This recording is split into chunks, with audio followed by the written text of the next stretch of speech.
Our Bible word is James 3 verses 16. For where envy and self-seeking exist, confusion and every evil thing are there. So, this is an epistle from James, as we know it in the English Bible. Now, at the beginning, the author identifies himself as James, a bondservant of God and of the Lord Jesus Christ. For some scholars, this epistle was written by an unknown figure who regarded James as an authority figure, written sometime towards the end of the 1st century. For the early church, this James refers to the brother of Jesus who wrote this epistle. And it's also just important to mention that the English name James is actually misleading, because the Greek is Jakobos and the Hebrew form would be Yaakov. And in most other translations, for example, if you go to the German Bible or even the Afrikaans Bible, the name is translated as Jacobus. So in English, it should actually be translated as Jacob. But due to New Testament tradition or translation tradition coming also to us via Latin, it morphed into something else and eventually English James. But that's misleading. So if you want to be technically true and accurate, this is the epistle of Jacob, not the epistle of James. But that's the way we have it now in our English Bibles. It's the epistle of James. And early church tradition identifies him as Jesus' brother. So in the original setting, he would have been known as Yaakov. And Jacob, or James as we have it in the English Bible, he actually became the leader of the church in Jerusalem. Initially, he did not believe in Jesus, and he only became a follower of Jesus after the resurrection. And if you go there to Acts 12 verses 17, we can see there he's the leader of the church in Jerusalem, the Jewish Christians in Jerusalem, the mother church, so to speak. And of course, he was also the last person to speak at the Apostolic Council that we can read about in Acts 15, where he had to persuade his fellow Jewish Christians how to accept Gentiles among them. But he would have also been concerned about the Gentile mission that doesn't require circumcision, etc. Because in Jerusalem there were many events. There was many events that encouraged nationalism or the strong zeal for your own ethnic identity. And so James was quite a difficult situation. And he was also known as James, or shall we say Jacob, the just, or the righteous, because according to early church writings, he was very devoted to the prayer as well as the law. And he also was martyred. He was put to death. And this happened in the year 62 AD. And that is, we can read about this also in Josephus. Josephus is a Jewish historian. And if you actually go there to his Antiquities, this Josephus writes about something that happened there. He says, but this younger Ananus, this refers now to a new high priest that was appointed, who, as we have told you already, took the high priesthood, was a bold man in his temper and very insolent. Festus, that was a Roman procurator, now dead, and Albinus was but upon the road. In other words, Albinus was the new procurator on his way towards Judea, etc. So he assembled the Sanhedrin of judges and brought before them the brother of Jesus, who is called Christ, whose name was James, or shall we say Jacob, and some others. And when he had formed an accusation against them as breakers of the law, he delivered them to be stoned. So this James, the brother of Jesus, he was actually stoned to death for being a Christian in the year 62 AD in Jerusalem. And if this epistle was written by James, it must have been written before 62 AD, in other words, the year when he was stoned to death. And this epistle is full of practical wisdom. It's full of wisdom sayings. It's much like Ecclesiastes or the book of Proverbs Or if we go to the Apocrypha, the Wisdom of Solomon, or Ecclesiasticus, it gives kind of lots of practical advice. The core of the epistle, if we go to chapter 3, verses 13 to 18, speaks directly about wisdom. So there's lots of wisdom here. And also, the author depends a lot on the teaching of Jesus. There's lots of similarities. He does not quote Jesus directly, but indirectly he refers to various teachings of Jesus, like in James 5 verses 12, where he speaks about oath. I mean, you go read Matthew 5 verses 33 to 37 on Jesus' teachings about oaths. And there are many of these other similarities with the teachings of Jesus, especially as we find them in the Gospel of Matthew. And this epistle is also addressed to Jews. Specifically, if you go again to verses 1, to the 12 tribes which are scattered abroad. In other words, it's aimed at Jewish Christians outside of the land of Palestine, maybe Syria. We cannot say for sure. So it's not addressed to a single church in one city. It's to Jews who lived in a wide area, maybe in Syria, various cities, places, regions, etc. And these Jewish Christians, they were undergoing a very difficult time. And they were facing economic crisis and distress, and they were suffering persecution at the hands of wealthy landowners. And it looks like many of these Jews addressed in this letter, they worked on the land for rich landowners, and they forced for them to work on the farms. You can read about that in James 5 verses 1 to 6. But generally, we can see this is a Jewish audience also because they met in the synagogue. There's a strict emphasis on monotheism, and the law is central to God's dealings with his people. There are various passages that deal with that. And these Jews, most of them were in a state of poverty and oppression, because wealthy landowners take advantage of them. If you go there to chapter 5, verses 4 to 6, indeed, the wages of the laborers who mowed your fields, which you kept back by fraud, cry out, and the cries of the reapers have reached the ears of the Lord of Sabaoth. You have lived on the earth in pleasure and luxury. You have fattened your hearts as in the day of slaughter. So James is attacking the rich and the abuse of these Jews who work on their lands. So that was part of the problem. Wealthy landowners take advantage of them. Even rich people take them to court or even attack their faith.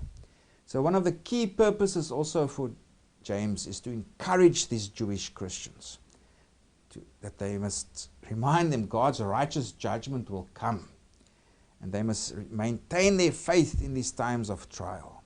It's not that this epistle was only written to Jews who found themselves in a state of poverty and oppression, but there were also a few rich among them. If you go to chapter 4, verses 13 to 17, it says there, "Come now, you say, today or tomorrow we will go to such and such a city, spend a year there, buy and sell and make a profit," etc., etc. So James also addresses some here who are wealthy, and also that they must also become fickle in how they lead their lives. A more general problem, part of this wisdom teaching of James is for these Christians, they must not allow the world to come into the church. The standards of the world, the norms of the world. That's like just saying what you want to, deferring to the rich at the cost of the poor, and arrogance, double-mindedness, and also to compromise with these values, to allow it to enter in amongst their ranks, also within the church. So don't compromise with these values of the world. The world must not enter us as the body of Christ or as the people of God. So just to give a brief summary, this was an epistle according to early church tradition, written by James, or shall we say Jacob, the brother of Jesus, and it's a book filled with practical wisdom. There's no clear organization in this book because James just jumps from topic to topic, but it's filled with practical wisdom. And it is a universal letter. It was aimed at Jews who lived, they were scattered abroad, they were part of the diaspora, and it's mainly aimed at those who found themselves in a state of poverty and oppression. Also some wealthy were among them, but it's about living wisely in accordance with the will of God, and not for the standards of the world to enter into the church. And if it was written by James, it was written before 62 AD. So the central passage, that's chapter 3 verses 13 to 18, deals with wisdom. And now James, he writes that true wisdom brings peace. That's our textual unit. If we look at the narrower text unit, it's chapter 3 verses 13 to chapter 4 verses 3. So envy, there appears to be envy and bitter arguments, and there's conflict within the community. And this is what James now addresses. And James also depends on an idea that was widespread amongst Jews and other people of the time, is that social ills, discord, the lack of harmony, etc., has its roots in jealousy and envy. Because remember, there's also this belief in the evil eye at the time. If you were envious or jealous, people were scared of being targets of the evil eye, that somehow was a form of witchcraft, that somehow catastrophe will come upon me, I will get sick, or I will die, or evil things. And this evil eye was rooted in envy and jealousy. But there appears to be also some envy and jealousy amongst these Christians here. And so he rebukes them for their selfish attitudes. And he contrasts here two sorts of wisdom. There's the wisdom from the world, which is characterized by envy, selfishness, disorder, etc. That's verses 14 to 16. And the right kind of wisdom, in other words, the wisdom that comes from above, is wisdom that pursues peace. So in verses 13, he begins with a critique of this envy. He writes there, "Who is wise and understanding among you?" So he's saying, yeah, you say you're wise, you say you're understanding, smart, intelligent person. So he challenges them. Let him show by good conduct that his works are done in the meekness of wisdom. So James is saying, yeah, you claim you're wise? Well, let's see. We'll know that by the way you act, by the way you behave. In verse 14 he says, "But if you have bitter envy and self-seeking in your hearts, do not boast and lie against the truth." This kind of wisdom, in other words, this envy and self-seeking, does not descend from above, but is earthly, sensual, demonic. Now we come to our Bible word. For where envy and self-seeking exist, confusion and every evil thing are there. So this envy and selfish ambition, it's the opposition to humility. For the author here, true wisdom produces good works, righteous works. True wisdom also produces humility. And also true wisdom produces peace. So this envy and self-seeking is not wisdom from above. This is earthly wisdom. And this leads to, like our Bible word says, to disorder and evil practices. In verse 17, now we find the true wisdom. But the wisdom that is from above is first pure, then peaceable, gentle, willing to yield. In other words, willing to compromise. Full of mercy and good fruits, without partiality and without hypocrisy. So this wisdom from above is pure. it's peace, it's exercising humility. And this produces fruits that are pleasing to God. If you read in verse 18, now the fruit of righteousness is sown in peace by those who make peace. So there's envy and jealousy. It's causing conflict within the community. The author is encouraging them, rather adopt humility. Adopt peace. This is the wisdom that comes from above.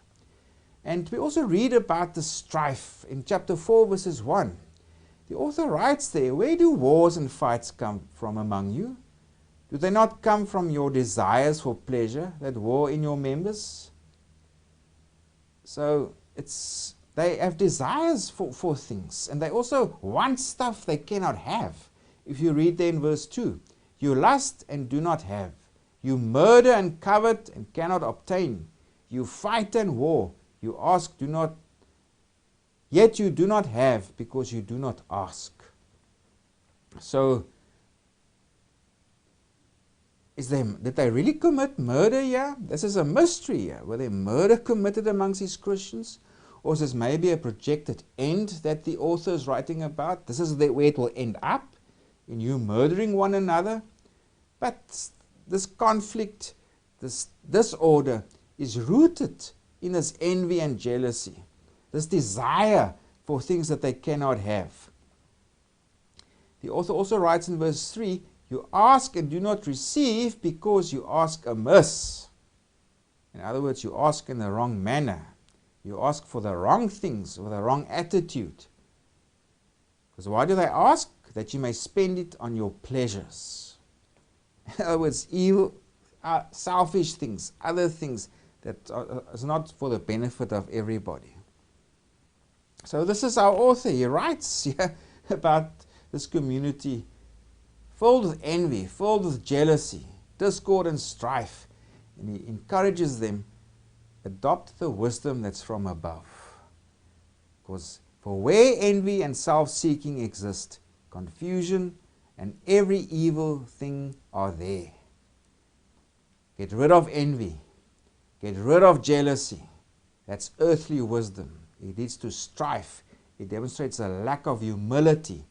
It's also against God's purposes. It's not the fruits God has called us for. God has called us for peace, humility, to help each other. And also, true wisdom produces good works, produces humility, and it produces peace.